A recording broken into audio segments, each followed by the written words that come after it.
Media మిత్రులు బలైన వర్గాల సంఘాలు మా సోదరులు అర్థం చేసుకోవాలి. ఈరోజు దీన్ని తప్పుపడితే శాశ్వతంగా మీరు నష్టపోతారు.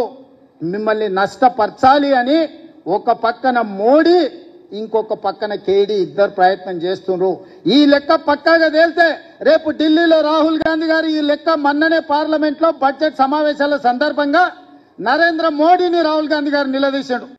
మా ప్రభుత్వం తెలంగాణ రాష్ట్రంలో బీసీ కులగణన చేసింది, దేశ జనాభా మొత్తాన్ని అన్ని జాతుల లెక్క తేల్చింది మోడీ, దేశం మొత్తం నువ్వెందుకు చేయమని మోడీని నిలదీసిండు. కాబట్టి బీజేపీలు భయపడి ఈ రోజు కుట్ర చేసి మోడీ మెడలు వంచుతాడు రాహుల్ గాంధీ అనే భయానికి ఈ లెక్కను తప్పుల తడకగా చూపించి కోల్డ్ స్టోరేజ్లో పెట్టాలని వాళ్ళు ప్రయత్నం చేస్తారు. ఈ లెక్క తేలితే తమ సంగతి అసలు బండారం బయటపడుతుందని చంద్రశేఖరరావు గారు దీన్ని ఇంకొక పక్కన అదే చేస్తారు. వీళ్ళిద్దరు ఒకే రకంగా ఆలోచన చేస్తారు.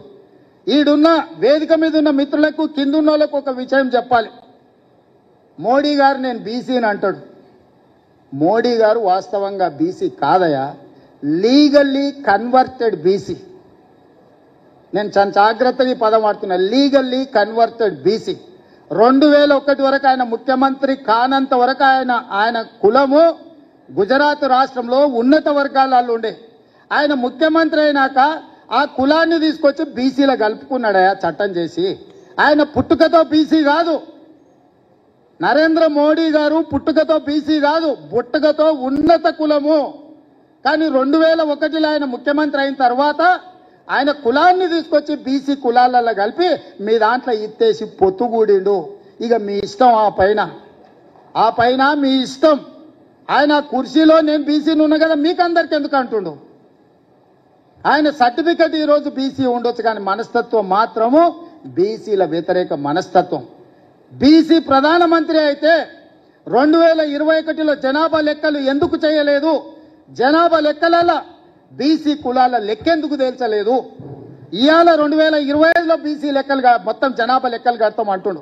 నేను ఈ వేదిక మీద నుంచి డిమాండ్ చేస్తున్నా నరేంద్ర మోడీ గారిని, రేపు చేయబోయే జనాభా లెక్కలల్లో బీసీ కులాల జనాభాను కూడా జనాభా లెక్కలనే చేర్చి నీకు చిత్తశుద్ధి ఉంటే లెక్క కట్టు, లెక్క తేల్చు. ఇవాళ మేము చేసింది తప్పు అంటున్నారు కదా. తెలంగాణ రాష్ట్రంలో కూడా కేంద్ర ప్రభుత్వం కులగణన చేసేటప్పుడు మొత్తం జనగణన చేసేటప్పుడు జనగణనలో కులగణన చెయ్యి, ఇల్లు తిరుగు లెక్కలు రాయి, ఆ లెక్క తీసుకొచ్చి ముందల పెట్టి కాంగ్రెస్ పార్టీ రాహుల్ గాంధీ గారు చేసిన లెక్క ఇది, నరేంద్ర మోడీ చేసిన లెక్క ఇది అని రెండింటిని పక్కన పెట్టి చూపించు. బలైన వర్గాలది ఇప్పటి వరకు లెక్కనే చేయలేదు మిత్రమా. లెక్కలు ఎవరు కూడలేదు, లెక్క ఎవరు కట్టలేదు. లెక్క కట్టండి లెక్కలు తీసుకొచ్చి చూపించి ఈ లెక్క ఇట్లుంది, ఈ లెక్క తప్పు ఉంది అని అంటే ఇక మరి చదువుకున్న మా బలైన వర్గాల మేధావులు ఆలోచన చేయాలి, ఆ జాతికి నాయకత్వం వహించే వాళ్ళు చేయాలి. మమ్మల్ని ఈరోజు తప్పు పడితే ఈ తప్పు మాకు కాదు మీకే నష్టం. ఈ లెక్కలు పక్కాగా తేల్చినాం. ఇవాళ 56.33% బలైన వర్గాల లెక్క తేలింది ఏబిసిడి ఈ కేటగిరీ కింద. రేపు ఏడికైనా ఏ కోర్టు దగ్గరికైనా వెళ్ళి మీ రిజర్వేషన్లు పెంచుకోవాలంటే ఇది లెక్క ఉంది తెలంగాణ రాష్ట్రంలో, స్థానిక సంస్థలలో లెక్క తేల్చండి అని సుప్రీంకోర్టు ముందర పోయి నిలబడవచ్చు. ఇవాళ ఎంత మనం 42% ఇస్తామన్నాం, ఇవాళ జనాభా లెక్క 56.33% తేలింది. పక్కా లెక్క తీసుకెళ్లి సుప్రీంకోర్టు ముందర పెడితే కోర్టు కూడా ఈరోజు అభ్యంతరం పెట్టడానికి లేదు. ఇవాళ చట్టాన్ని సవరించాల్సిన ఒత్తిడి కేంద్ర ప్రభుత్వం మీద ఉంటుంది. అదేవిధంగా వర్గీకరణ గురించి మా పెద్దలు దామానే చెప్తాడు. చాలా ఏళ్ళ నుంచి పిల్లలు ప్రాణాలు పోయినాయి, చాలా ఏళ్ళ నుంచి వాళ్ళు జీవితంలో ఇది తప్ప ఇంకో ఆశయం లేకుండా వేలాది లక్షలాది మంది పిల్లలు కొట్లాడి దానికి శాశ్వత పరిష్కారం చూపించాలని దానికి కూడా ఉత్తమ్ కుమార్ రెడ్డి గారి నేతృత్వంలోనే మాదిగ ఉపకులాల ఎస్సీ కేటగరైజేషన్ విషయంలో కూడా నిర్ణయం తీసుకోవాలనుకున్నాడు. పెద్దలు మోత్పల్లి నరసింహులు గారు ఉన్నారు. నాకు తెలిసి పెళ్లిగాక ముందే ఆయన యూనివర్సిటీ నుంచి ఎమ్మెల్యే అయ్యాడు. నాకు తెలిసి ఆ రోజు నుంచి ఈ రోజు వరకు ఈ సమస్యను ఏదో పరిష్కారం చూపించాలని చాలా ఏళ్ళ నుంచి చేస్తుంది. ఇవాళ శాశ్వతంగా పరిష్కారం చూపించినాం. మొత్తం 15% ఎస్సీ రిజర్వేషన్లో 9.75% మాదిగ ఉపకులాలకు వస్తే 5.25% మాల ఉపకులాలకు వచ్చింది. ఇక దీన్ని కూడా ఎవరో ఒకరు తప్పు పట్టాలి, దీన్ని ఏదో రకంగా తప్పుదో పట్టించాలని కొంతమంది మిత్రులు చేస్తున్నారు. ఇట్లాంటి దీంట్లల్లా పడకండి.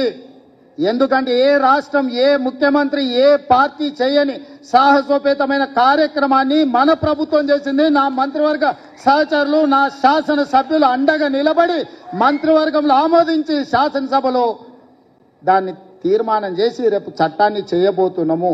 ఇంత గొప్ప లక్ష్యం ముందు చిన్న చిన్న ఆరోపణలు చేస్తే వాటి వైపు చూడకండి. ఇంత గొప్ప నిర్ణయం ఈ దేశంలోనే జరగలేదు. తెలంగాణకు తెలంగాణ రాష్ట్రం ఎంత ముఖ్యమో ఇవాళ ఈ దేశంలో ఈ రెండు సమస్యల పరిష్కారం కూడా అంతే ముఖ్యం. జై శ్రీరామ్.